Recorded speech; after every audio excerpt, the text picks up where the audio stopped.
का कुल 11 रूल हैं, सबको अलग अलग पढ़ेंगे। सबसे पहले रूल को हम देखते हैं ध्यान से। The first rule is the sentences containing adverb to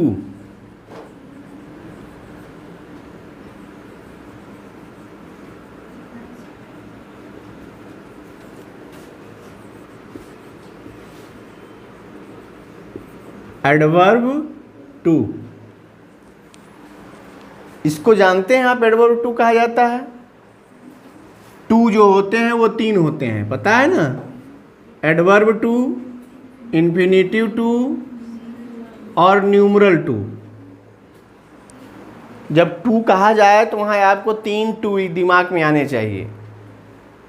इसे कहते हैं एडवर्ब टू, यानी TOO होता है। और ये है इन्फिनिटिव टू यानी TO2 है। और ये है TWO2 यानी न्यूमरल टू, यानी संख्या बताने वाला टू। अब जब कभी कोई क्वेश्चन बोला जाए या कुछ लिख रहे हैं या कोई बोल रहा है तो अब ये कन्फ्यूजन हो तो आपको पूछना चाहिए कि एडवर्ब टू कि इन्फिनिटिव टू कि न्यूमरल टू, तो क्लियर हो जाएगा कौन सा टू है। ठीक है, फिलहाल यहाँ किसकी बात हो रही है? Adverb too. और एडवर्ब टू के साथ जुड़ा होता है इन्फिनिटिव टू, इसीलिए हम फार्मूला देखें और उसको समझें। जैसे अब मैं 2 पार्ट कर लेता हूं। एक तरफ लिखूंगा एडवर्ब टू वाले वाक्य, शॉर्टकट में समझा रहा हूं, शॉर्ट फार्मूले में डिटेल नहीं लिखवाऊंगा। एक तरफ एडवर्ब टू का प्रयोग किया जाएगा और दूसरी तरफ रिमूव एडवर्ब टू।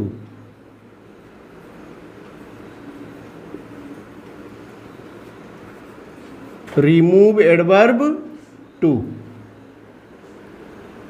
मतलब अब ये 2 फार्मूले हैं, यहां A नंबर डाल सकते हो और यहां B नंबर डाल सकते हो।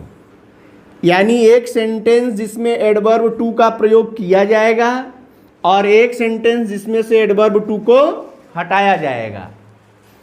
इसमें रूल नंबर 1 बनता है कि कोई वाक्य हो जिसमें सब्जेक्ट रहेगा, हेल्पिंग वर्ब होगी, फिर उसके बाद मेन वर्ब होगा, फिर उसके बाद एडवर्ब टू होगा, फिर उसके बाद एडजेक्टिव होगा और फिर होता है इन्फिनिटिव, फिर वर्ब फर्स्ट। ये क्या है? एक सेंटेंस है। मान लो तुम्हारे सामने एक सेंटेंस रख दिया गया, जैसे एग्जांपल दे दूं, he is too fat to run. ये सेंटेंस भी देखते रहो। यानी ये सेंटेंस है, इसमें एडवर्ब टू का प्रयोग किया गया है और हमें क्या करना है? इसको रिमूव करना है, हटाना है। फार्मूला क्या है कि ये हो गया हमारा सब्जेक्ट, ये हो गया हेल्पिंग वर्ब, मान लो मेन वर्ब नहीं है, एडवर्ब टू हो गया, ये एडजेक्टिव हो गया, ये इन्फिनिटिव हो गया और वर्ब फर्स्ट हो गया, है ना। सेम रूल में बैठ रहा है ना। अब बदलते समय क्या करना है ये हमको ध्यान देना है। तो इसमें करना क्या है, पहले सब्जेक्ट को लिखना है एज इट इज़, जैसे रहेगा वैसे सब्जेक्ट को लिखेंगे। फिर उसके बाद क्या करना है, हेल्पिंग वर्ब और मेन वर्ब को लिखना है, जैसे है वैसे ही लिख देंगे। उसके बाद क्या करना है, तो उसके बाद देखो एडवर्ब टू है ना, यही मुख्य वर्ड है जिसको चेंज करना है। तो इस एडवर्ब टू की जगह हमको रखना होता है शो। फिर उसके बाद देखो एडजेक्टिव है, तो जो एडजेक्टिव रहेगा वो सेम वैसे ही रख देंगे। फिर उसके बाद क्या करना है, तो अब पॉइंट है ये इन्फिनिटिव, इसको कहते हैं। वर्ब के फर्स्ट फॉर्म के पहले टू लगाने से क्या बनता है? इन्फिनिटिव। और इन्फिनिटिव को क्या करना है, ये थोड़ा ध्यान देने की ज़रूरत है कि इन्फिनिटिव को हटाकर यहाँ लगाया जाता है दैट, और जो सब्जेक्ट पहले वाला है वही सब्जेक्ट फिर से यहाँ रखा जाएगा। फिर उसके बाद रखा जाएगा कैन नॉट या कुड नॉट। और प्लस होगा वर्ब का first form. Verb first already है, केवल देखो इस टू को हटाने के लिए यहाँ दैट लगेगा, सब्जेक्ट लगेगा, कैन नॉट और कुड नॉट लगेगा। फिर यहाँ नियम में कुछ चीज़ें दिमाग से ऐड करनी है कि जब ये सेंटेंस यदि ये प्रेजेंट टेंस में होगा तो यहाँ कैन नॉट लगाना, और यदि पास्ट में होगा तो यहाँ कुड नॉट लगाना। जैसे अब इसी सेंटेंस को कन्वर्ट करो, रिमूव करो, तो रिमूव करोगे तो हमने कहा क्या कि पहले सब्जेक्ट वही रहेगा। अब फार्मूला अपना दिमाग में रखो, यानी ही रहेगा, फिर उसके बाद वर्ब लेंगे, इज होगा, एडवर्ब टू को हटाएंगे तो शो होगा, उसके बाद एडजेक्टिव वहीं रह जाएगा यानी फैट लिख देंगे, फिर उसके बाद दैट का प्रयोग करना है, फिर सब्जेक्ट को रिपीट करना है, यानी ये जो सब्जेक्ट है वहीं दोबारा लिखना है ही, और उसके बाद कैन नॉट क्यों लगाएंगे, क्योंकि यहाँ इज है, वाज रहता तो कुड नॉट कर देते, ये हो जाएगा कैन नॉट, फिर उसके बाद वर्ब फर्स्ट हो गया रन। बताइए, ये फार्मूला है, इसको इसमें बदलना है, ये क्वेश्चन है, इसको इसमें बदल दिया गया। ये है रूल नंबर 1, ठीक है। अब इसी पर मैं रूल नंबर 2 भी लिख देता हूं। रूल नंबर 2 में क्या करना है? रूल नंबर 2 में होगा, जैसे ये सब्जेक्ट है वही सब्जेक्ट रहता है, फिर हेल्पिंग वर्ब होगा, फिर मेन वर्ब होगा, फिर यहाँ पर एडवर्ब टू होगा, फिर एडजेक्टिव होगा। यहाँ एक चीज़ बढ़ता है, जैसे यहाँ केवल एडजेक्टिव है तो इसमें एडजेक्टिव के बाद यहाँ पर ऑब्जेक्ट बढ़ता है। यहाँ ऑब्जेक्ट के लिए टू या फार, फार प्लस ऑब्जेक्ट बढ़ जाता है, और plus infinitive two plus verb first होता है, ठीक है। अब इसका रूल आगे जाएगा इस तरफ, यानी पॉइंट ये है कि सेम यही फार्मूला इसमें भी दिख रहा है, बढ़ गया। यहाँ पर देखो, इसको फोकस करना है कि ये तो सेम वही रह गया, यहाँ ऑब्जेक्ट बढ़ जाएगा, तब क्या होता है। तो यहाँ जब हम बनाएंगे, यानी अभी इस फार्मूले को देखो, तो सब्जेक्ट वही रहेगा, हेल्पिंग वर्ब वही रहेगा, फिर उसके बाद मेन वर्ब भी रहेगा, शो भी सही है, एडजेक्टिव भी होगा। अब यहाँ पर रुकना है, क्योंकि जब हम इसको चेंज करेंगे, इन्फिनिटिव को चेंज करेंगे, तो यहाँ पर हो जाएगा ये दैट प्लस सब्जेक्ट। अब यहाँ जो सब्जेक्ट लिखने वाले हैं हम, यही इंपॉर्टेंट है कि यहाँ का जो सब्जेक्ट होगा, ऊपर वाले में मैंने कहा था कि जो सब्जेक्ट यहाँ है वही यहाँ भी हो गया था, लेकिन अब इस वाले वाक्य में यहाँ ऑब्जेक्ट बढ़ गया है, इसलिए यही सब्जेक्ट बनेगा यहाँ पे। यानी ये जो ऑब्जेक्ट है यही यहाँ पर अब बनेगा सब्जेक्ट। पॉइंट आपको ये ध्यान देनी है। फिर उसके बाद सेम यही चीज लिखना है, यानी कैन नॉट या कुड नॉट और प्लस वर्ब का फर्स्ट फॉर्म। सही हो गया ना। अब जैसे इसका भी एक एग्जांपल लेके देखो, this question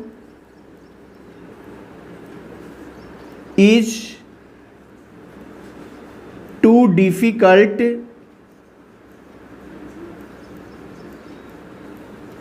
for me to solve.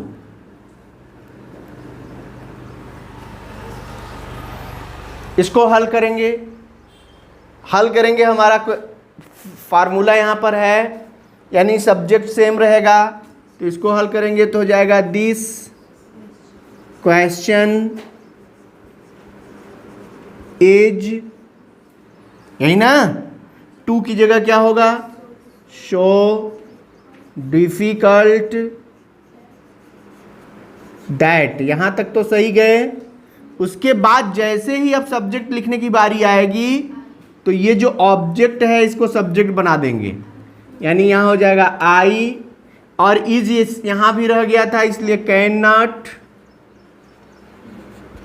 Solve.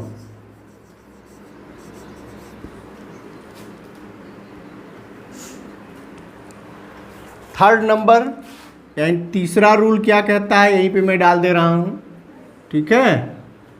तीसरा रूल में ये होता है कि सब्जेक्ट होगा प्लस हेल्पिंग वर्ब होगा प्लस मेन वर्ब होगा, फिर एडवर्ब टू होगा, फिर एडजेक्टिव होगा।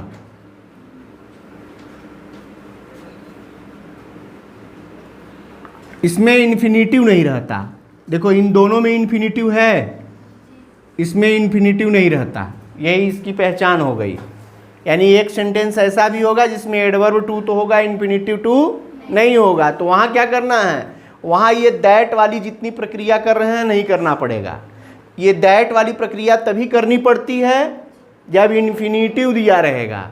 इन्फिनिटिव नहीं है तो एडवर्ब टू को हटाकर इसकी जगह पर हमें केवल ओवर, एक्सट्रीमली, एक्सेसिवली जैसे वर्ड्स प्रयोग करना पड़ता है। यानी इसका फार्मूला यदि हम बनाएं तो हो जाएगा subject plus helping verb plus main verb plus adverb too के स्थान पर हो जाएगा ओवर, एक्सट्रीमली या एक्सेसिवली।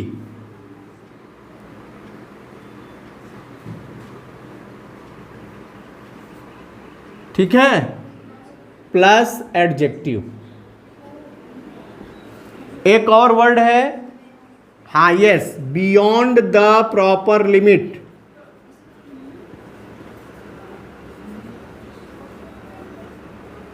लेकिन इसको मैं यहां इसलिए नहीं लिख रहा था कि ये जो बियॉन्ड द प्रॉपर लिमिट है ये एडजेक्टिव के पहले नहीं लगता, एडजेक्टिव के बाद लगता है ना। जैसे यदि मैं ये क्वेश्चन दूं कि the tea is too hot, तो क्या हो जाएगा इसका, भाई टू की जगह इन तीनों में से कोई एक शब्द लिख दो, सेंटेंस बन गया।